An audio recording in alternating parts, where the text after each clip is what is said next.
Sampai detik ini, tidak ada satu data pun yang mengatakan bahwa jamaah yang rutin mendatangi masjid tersebut terjangkit virus COVID-19. Jangan pernah menganggap pendapat kita adalah pendapat yang terbaik. Jangan mentang-mentang kita seorang pakar, jangan mentang-mentang kita seorang saintis yang seolah-olah tidak pernah salah.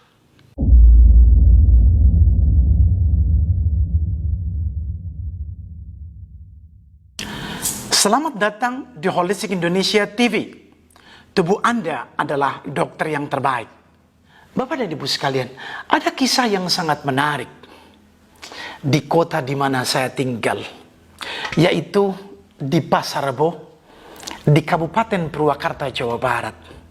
Ada sebuah masjid peninggalan dari nenek moyang keturunan Yaman yang dikenal dengan Masjid Ar-Raudloh, yang di sekitarnya banyak hidup warga keturunan Yaman.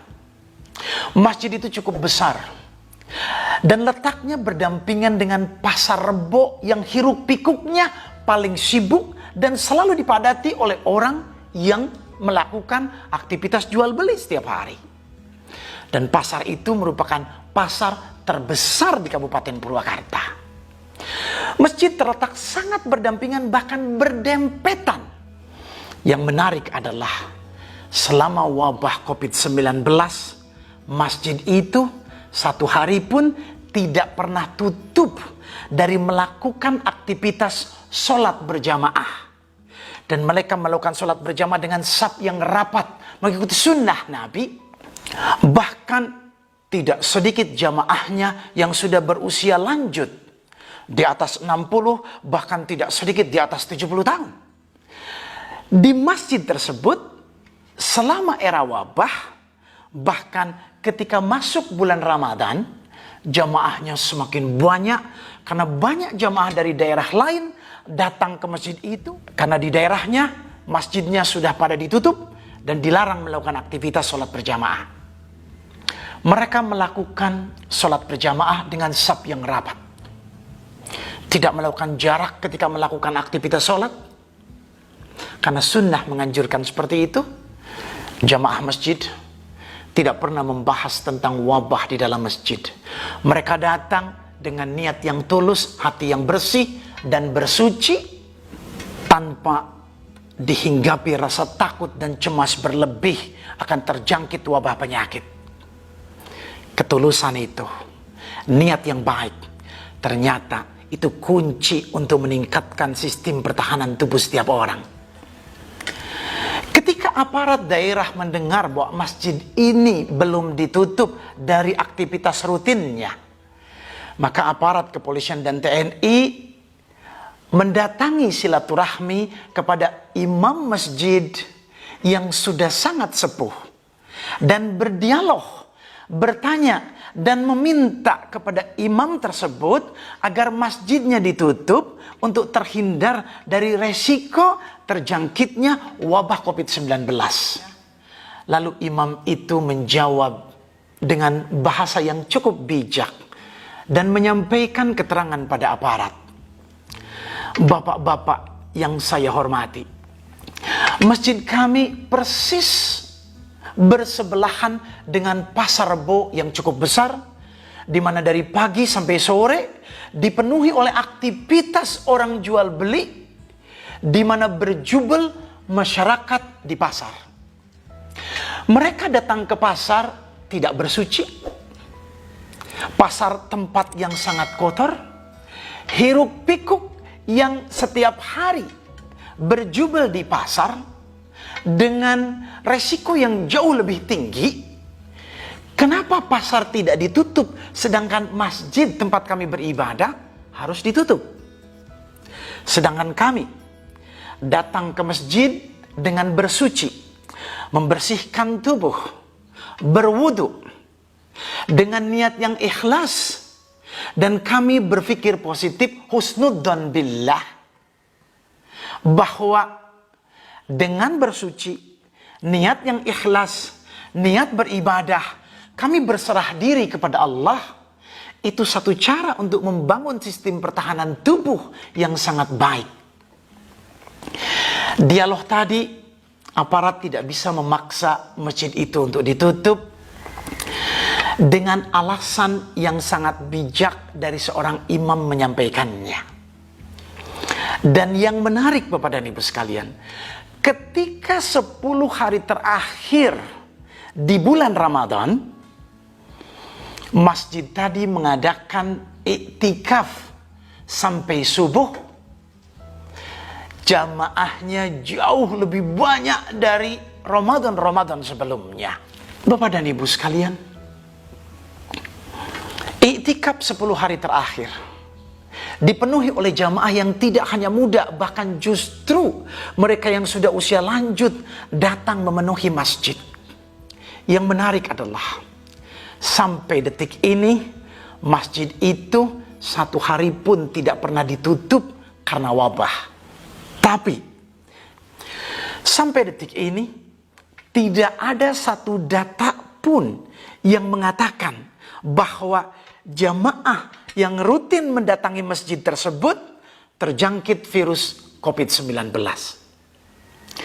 Kisah nyata yang kita bisa belajar banyak dari contoh masjid dan seorang imam yang cukup tua dengan bijak dan punya keyakinan yang begitu hebat bahwa selama dirinya berprasangka baik, selama dirinya punya niat yang positif, selama dirinya melakukan upaya pencegahan, maka tidak perlu takut berlebih dalam menghadapi sebuah wabah.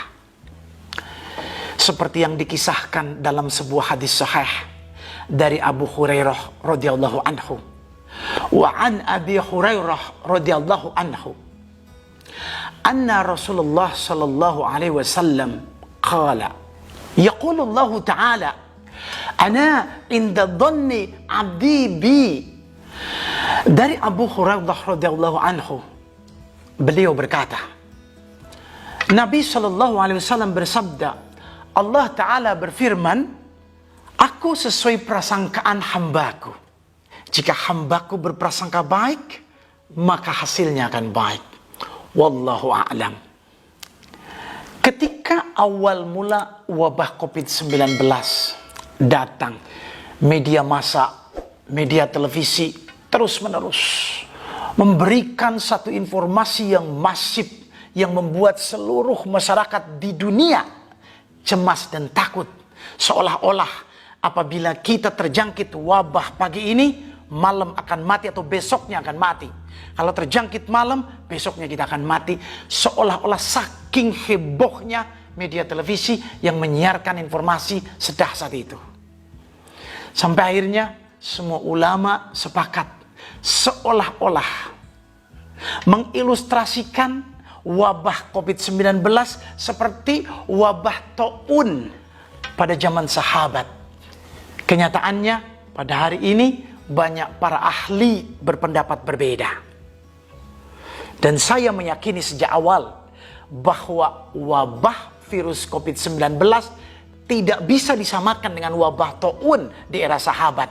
Baik kualitasnya maupun dampak ketika kita terjangkit. Dan sekarang semakin hari semakin terkuat.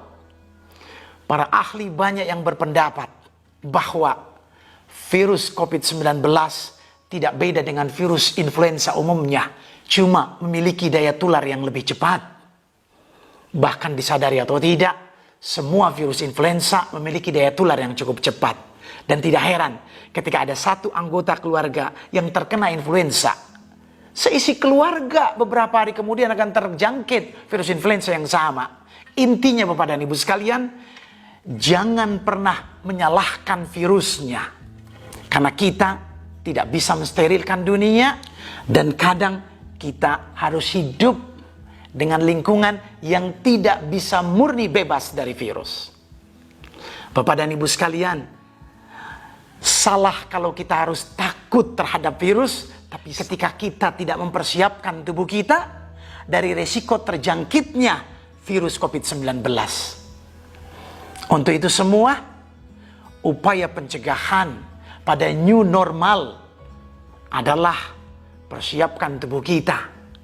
Bukan kita harus menghindari dari terjangkitnya, tetapi ketika kita terjangkit, tubuh kita sudah dipersiapkan dengan sistem pertahanan tubuh yang hebat, di mana kalau terjangkit, virus hanya berkenalan dengan tubuh kita dan tidak merusak sistem pertahanan tubuh kita, apalagi membahayakan.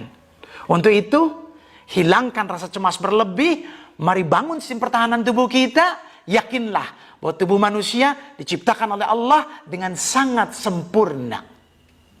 Sebagaimana Allah berfirman dalam surat At-Tin ayat 4. Laqad khalaqnal insana fi ahsani taqwim.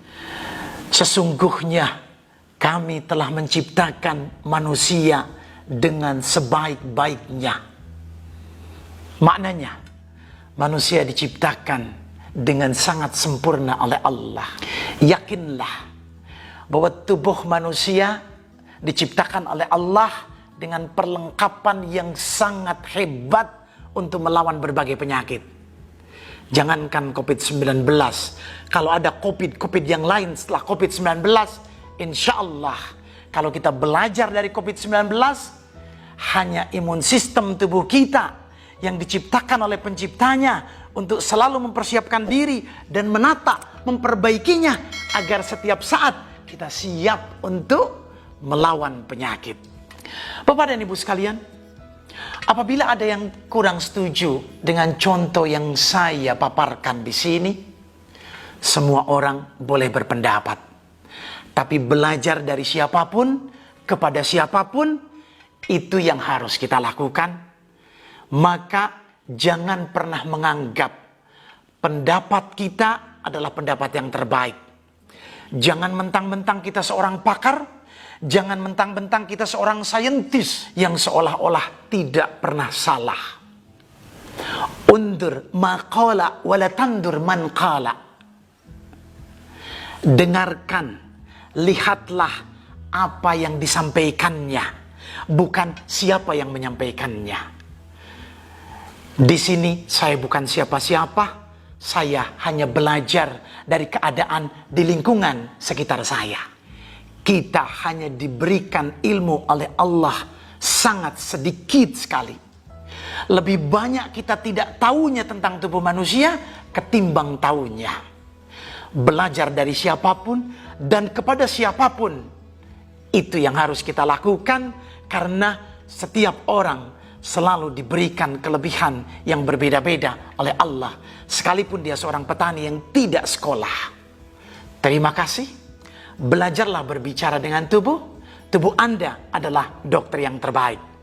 Wabillahi taufiq wal hidayah. Wassalamualaikum warahmatullahi wabarakatuh.